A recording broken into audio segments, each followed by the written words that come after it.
Hi guys, it's Sam here. So today in this video, I will show you how to make this card and also 7 fun techniques you can use to change the color of your flowers. It all depends on what supplies you have in your stash, so I really hope these 7 techniques can give you some ideas on what you can do to alter the color of your flowers. So here we go. The first technique is to use your chalk edgers. You can use whichever pigment ink you have, it'll work just fine. I am dabbing them on my nonstick craft sheet, and then I will use my water pen to pick the color up and then paint it on my flowers. You can use glaze. You can use it as a glaze by applying some glaze medium or gel medium, or you can even mix it with gesso. Just do whatever you wish. They will mix with basically any medium you have. And feel free to prep your flower white beforehand if your flower is pretty dark, but my flowers are not that dark in color, so I am not prepping them.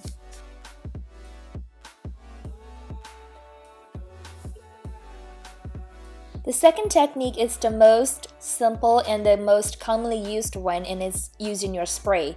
So I'm just spraying this flower using a purple mist. It's a blue mist in color Iris.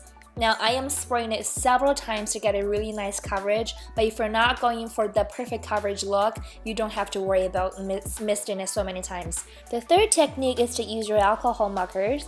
Now I know it sounds really ridiculous who use alcohol marker to color their flowers, but trust me, it works really well. Because of the thin nib, you have absolute total control of where the marker will go, and you can do some shading as well by using a darker shade of that color family. Basically, you're just doing whatever you do to a stamp image and just apply that techniques on your flowers.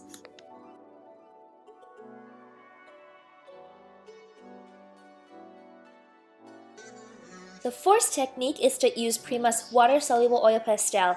It is super easy to use this technique. So I am just applying pastel on flowers using dry technique. I am not wetting them at this point. And then after I feel like I got a good coverage on there, I use a water brush and then just use water to activate the pigments and then give a really nice soft coverage. If you wish, you can totally leave it alone without activating the pigments using water, because I'm going for a soft look here.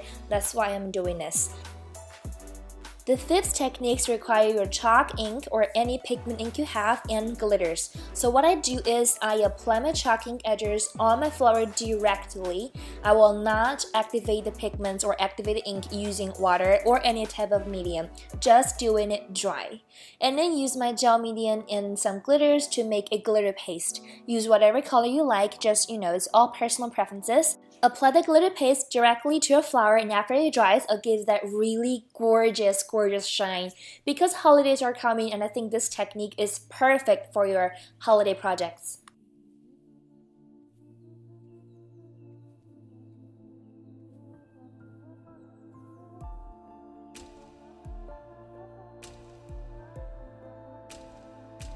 The 6 techniques require watercolor pencils. Now I'm using my Prima ones, just use whatever one you like. I'm applying it directly to the flowers and then activate the pigments using water. You can totally leave it alone without activating it and just use it as a color pencil.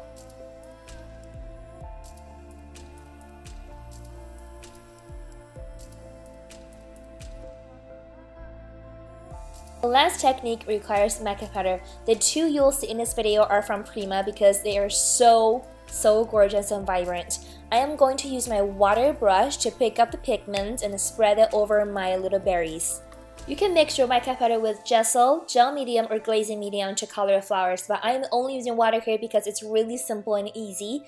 I am going to seal it with fixative afterwards because I am worried about rubbing it too hard and the mica powder might come off, but if you're not going to touch it, you don't have to worry about it. Now I have showed you all the 7 techniques you can use to change the color of your flowers. Here comes the time to put together the card. On whichever card I make, I always make sure that my card stock is perfectly stuck down on every single corner on my card base, because I know I will be applying some wet medium on top. If my card stock is not perfectly stuck on there, if some places don't have glue, later on when it touches wet medium, it will bubble up, and I really don't like how that looks. I love adding dimensions and layering to my card, but this card is pretty simple. I'm not doing some crazy amount of layering, so I'm just doing some really simple work here. And that cute little tag says thank you. That's from the Royal Manager's tags and ticket pack, and I really love how the tags and tickets has some cute sentiments in there. Now I'm using some light paste to add texture to my project. The difference between the Prima light paste and regular modeling paste is that the light paste dries almost transparent. It is not the same as heavy gel medium. It is so different, and I love this product.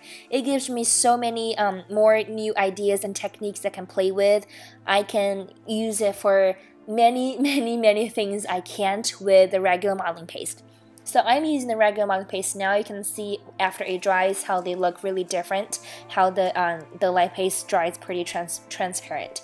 And this trim is from Gisela, Lavish Laces. Thank you so much for giving me the happy mail.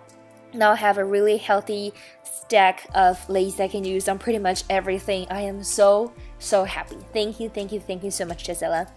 And now I am using Prima's Oil Pastel and just apply on the card. I make sure that I layer the color. So after I applied that purple color, I went ahead and applied some magenta, and then after I apply some magenta, I will go ahead and apply some light teal. Now I don't want the teal to be overwhelming because the teal color is just a light touch. It just gives that, you know, a bit of difference to break apart everything. So you will see how I just applied this teal or green color to some tiny places, and it's not even obvious, but it really breaks apart the purple going on the card here. So that's it. I really hope you like this card, and please leave a comment and leave a thumbs up if you enjoy this video, and I will talk to you later. Bye!